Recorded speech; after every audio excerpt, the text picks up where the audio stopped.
Pemirsa, dua pelaku pembunuhan personel Satgas Damai Kartens berhasil dilumpuhkan.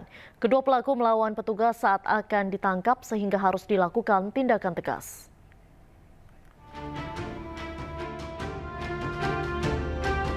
Petugas Satgas Damai Kartens 2025 melumpuhkan pembunuh Bribtu Anumerta Dedi Tambunan dan Baratu Anumerta Kain Rere. Kedua pelaku bernama Hamdu Mupa dan Amoye Pigai alias Martinus Pigai diduga kuat terlibat langsung dalam pembunuhan korban di perumahan Pemda Kabupaten Dogiai pada 6 Mei 2025 lalu. Pada saat ditangkap, pelaku sedang mengendarai sepeda motor dan karena para pelaku melakukan perlawanan dengan cara membacokkan parang ke arah para petugas, maka pelaku dilakukan tindakan tegas dengan cara ditembak oleh petugas. Lalu para pelaku dibawa ke RSUD Nabire dan sampai di RSUD Nabire, para pelaku dinyatakan telah meninggal dunia. Sebelumnya pada 16 Mei, dua jenazah dari korban penembakan KKB yaitu Bribda Dedi Tambunan dan Barada Raymond Rere dipulangkan ke kampung halamannya. Kedua jenazah diberangkatkan ke Seriwi, Papua dan sebelumnya dilakukan upacara penyerahan secara militer dari Kesatuan Tugas Ops Damai Kartens kepada pihak keluarga. Dua anggota Satgas Operasi Damai Kartens 2025 gugur ditembak kelompok kriminal bersenjata atau KKB. Pasca kejadian, pihak kepolisian mengimbau masyarakat Puncak Jaya tetap tenang, tidak mudah terprovokasi, dan mendukung upaya penegakan hukum yang dilakukan aparat. Dari Timika, Papua Tengah, Nathan Making, iNews melaporkan. Polisi menggagalkan penyelundupan 20 ton pasir timah ilegal ke negara Malaysia. Selain pasir timah, satu pelaku dan sebuah kapal kayu diamankan dalam penggerebekan ini.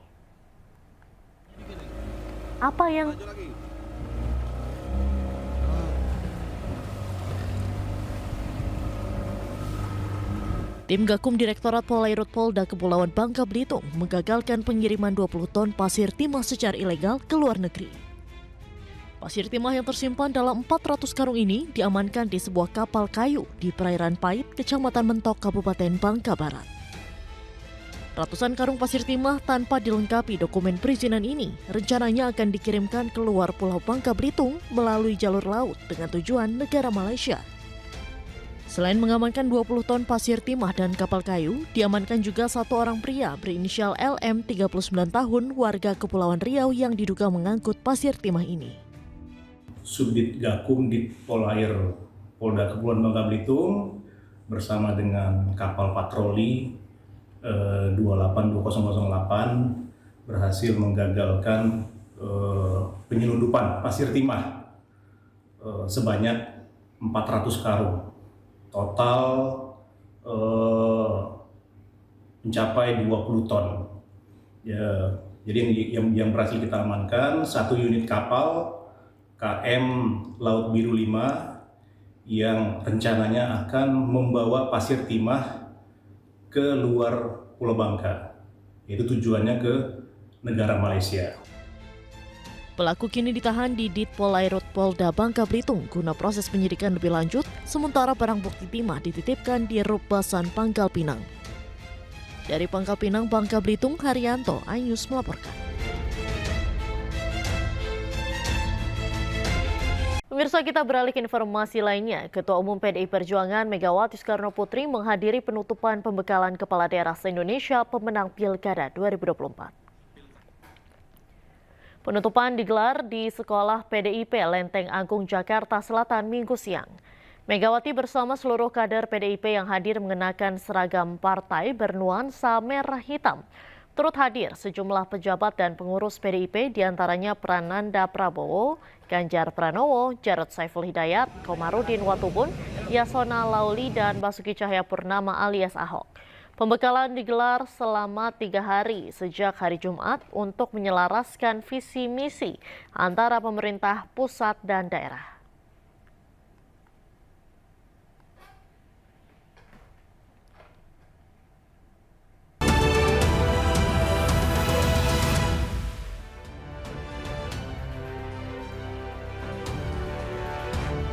Hal Selamat sore pemirsa, demikian tadi berita pilihan Anyu Sore bersama saya Diandra Mukni. Kita awali Anyu Sore hari ini dengan informasi.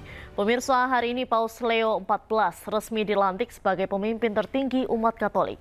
Masa kepausan Paus Leo ke-14 secara resmi dimulai dengan dikalungkannya pallium, kain liturgi terbuat dari wol domba sebagai simbol Kristus yang memanggul dombanya yang hilang, serta penyematan cincin nelayan, simbol misi perwartaan gereja.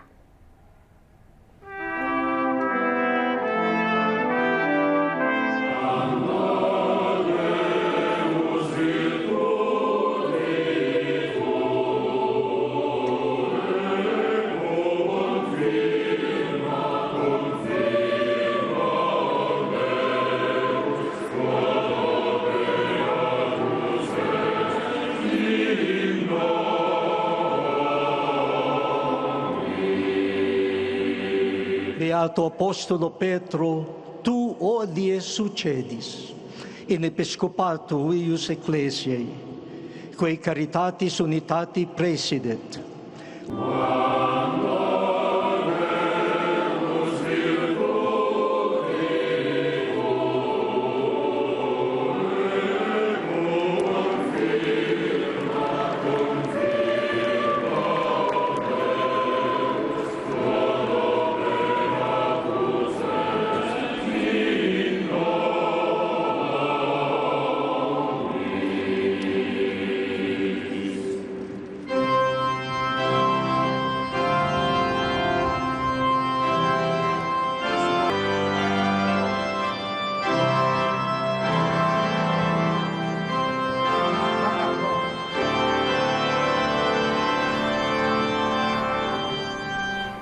Pemirsa, Leo ke-14, Paus Amerika pertama dilantik secara resmi sebagai Paus ke-267 dalam misa khusus di lapangan Santo Petrus yang dihadiri oleh para pemimpin dunia, bangsawan dan ribuan umat Katolik.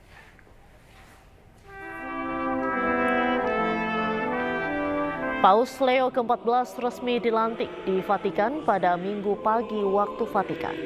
Ia resmi menjabat sebagai pemimpin ke-267 umat Katolik dunia.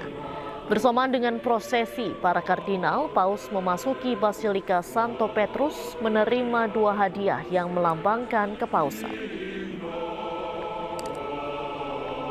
Hadiah pertama adalah pallium dari wol domba yang melambangkan peran Paus sebagai seorang gembala dan disampirkan di bahunya sebelum misa dimulai. Yang kedua adalah cincin nelayan berhias stempel emas yang dinamai untuk menghormati Santo Petrus, seorang nelayan yang merupakan Paus pertama. Paus Leo ke-14 menggantikan Paus Fransiskus yang meninggal dunia pada 21 April 2025. Paus Leo terpilih pada 8 Mei setelah konklav. Paus berusia 69 tahun ini merupakan orang Amerika pertama yang memimpin umat Katolik dunia. Pelantikan ini juga dihadiri oleh sejumlah pemimpin dunia.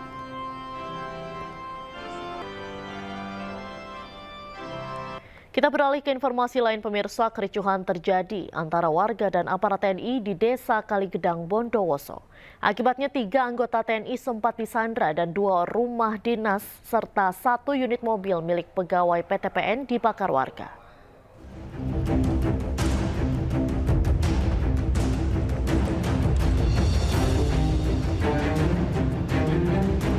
Kericuhan warga terjadi di kawasan Gunung Ijen, Desa Kaligedang, Kabupaten Bondowoso, Jawa Timur, Kamis lalu. 3 anggota TNI sempat disandra warga setempat, 1 diantaranya mengalami luka. Selain penyanderaan, warga juga membakar 2 rumah dinas milik asisten PTPN 12 dan 1 unit mobil milik pegawai. Bahkan sejumlah pohon ditebang dan diletakkan melintang di jalan menuju lokasi, sehingga akses sempat tertutup. Kericuhan berawal saat warga mendapat teguran ketika membangun pos kamling di kawasan perkebunan PTPN 12 Region 5 Kebun Belawan Ijen. Aktivitas itu mendapat teguran dari aparat TNI di lokasi yang melakukan pemetaan lahan. Akibatnya terjadi kesalahpahaman karena teguran disalahartikan sebagai larangan. Kejadian ini pun akhirnya diselesaikan dengan mediasi dibantu oleh pemerintah setempat. Perselisihan mungkin ya istilahnya salah paham antara pihak TNI ataupun warga karena memang posisi terbawa emosi sehingga salah paham, cekcok sampai mungkin ya kalau boleh dikatakan ya sampai terjadi kelahi.